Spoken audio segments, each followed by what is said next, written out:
If you want to liberate Jerusalem, you have to do it in a sensible and intelligent way. And the first step along that road is to recover your freedom. How can we recover our freedom when the Pakistan rupee is so vulnerable? One small step, and it slides down. Answer. I'm not going to take much time because I don't want this video to be too long. But I want to put it down into the record so all those who are listening me will learn now. And if we plant this seed today, maybe 5-10 years, tomorrow we have scholars. We don't have scholars today. Dinar and dirham are in the Quran. The State Bank of Pakistan doesn't know that, or the National Bank. The government of Pakistan doesn't know that, or probably doesn't care about that. I don't know about the armed forces. But you, the people, must know that the word dinar is in the Quran, the word dirham is in the Quran, it is in the Sunnah. Money in Islam is dinar and dirham. You want to challenge me? Come, I'm ready for your challenge. Come with your PhD from MIT, I'm ready for you. Because money in the Quran and money in the Sunnah is dinar and dirham, and it is money with intrinsic value. You differ with me, you want to challenge me? Come, I'm ready for you. I've studied my subject. Allah made it halal, the IMF made it haram. You don't know that it's haram, that it's shirk, but we know it's shirk because we are faithful to the Quran. And so what do? The IMF prevents us from using dinar and dirham as money. You have to defy the IMF. You have to wage a mighty jihad in this country, not with swords. You have to wage a mighty jihad in the world of knowledge and the world of truth to get the State Bank of Pakistan, to get the government of Pakistan to recognize dinar and dirham as legal tender. We're not saying to get rid of your bogus rupee. We're not saying that. The bogus rupee can remain. But you cannot deny what Allah has given in the Quran. But if you want to get dinar and dirham as legal tender in the Quran, you have to leave the IMF because the IMF prohibits it. So make your choice, Pakistan. Make your choice, Pakistan. Are you going to remain faithful to the IMF or are you going to remain faithful to Allah? I am asking you this question in blessed Ramadan because we've not seen the moon as yet. Are you going to remain faithful to the IMF for the next 70 years? Or are you going to remain faithful to Allah and the truth which is in the Quran? Make your choice. And if your choice is to remain faithful to the IMF, you will remain a slave. Because that's what the IMF was created for. When you have dinar and dirham as legal tender in this country, you have taken the first step on the road to freedom. The freedom that you need to respond to Israeli oppression against our people. Are you understanding me now? This is a long road. You don't just pick up your sword like Don Quixote and go to fight the windmill.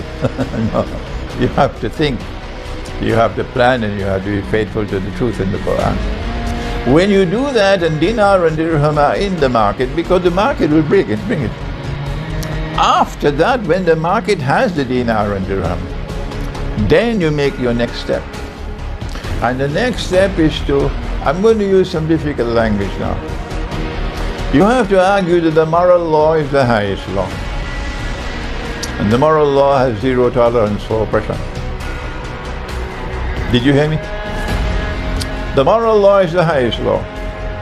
And the moral law has zero tolerance for oppression. And money being lent on interest is oppression. Riba is oppression.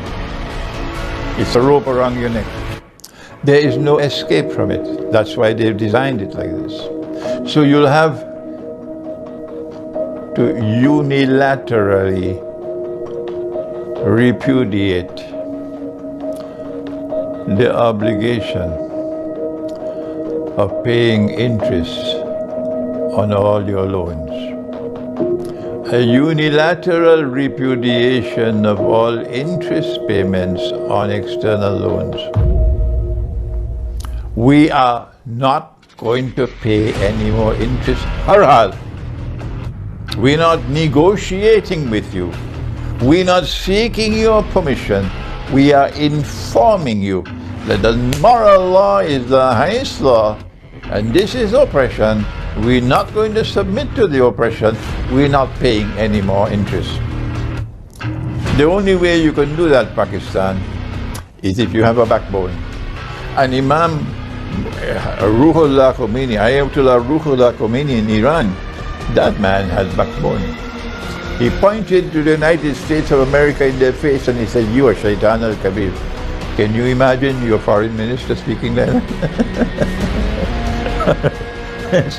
If you want Europe to recover freedom, Pakistan, you have to have backbone. And this takes backbone. Unilateral repudiation of all interest payments on external loans to those money lenders. And you say, "I will repay you the principal sum we borrowed." Yes, because Allah has ordained that. But we will repay you the principal sum according to our capacity to repay, and not in accordance with your timetable. If you do that, then prepare for war. Because this is the road to freedom. And that's the one thing they don't want you to have, freedom. Prepare for war. But I have confidence in the Pakistani people, that's why I'm here. That if they have to wage war to be a free people, the people of Pakistan will wage war. Even the secularized elite in Pakistan will wake up. And Pakistan will say, "We are prepared to eat dal and roti, we are prepared to wage war in order to be a free people." That's why I'm here in Pakistan. If you do that, you are now taking the rope from around your neck. Because once you make this announcement, we're not paying any more interest, but we'll repay you the capital sum only on the basis of our capacity to repay. They will come after you like mad dogs and they will attack your money. That's their favorite tool. And so you'll be runaway inflation. That's their favorite tool. These barbarians who now rule the world as money lenders. My language is harsh for them, but wait until Allah deals with them, you see how Allah will deal with them. And when your rupee goes into runaway inflation, you already have the backup. The dinar and dirham will then take over in the market, and your economy will be saved. This is a taste. I'm giving you a taste of the way in which you have to engage in long-term planning in order to recover freedom, in order to be able to respond to what is happening in the Holy Land.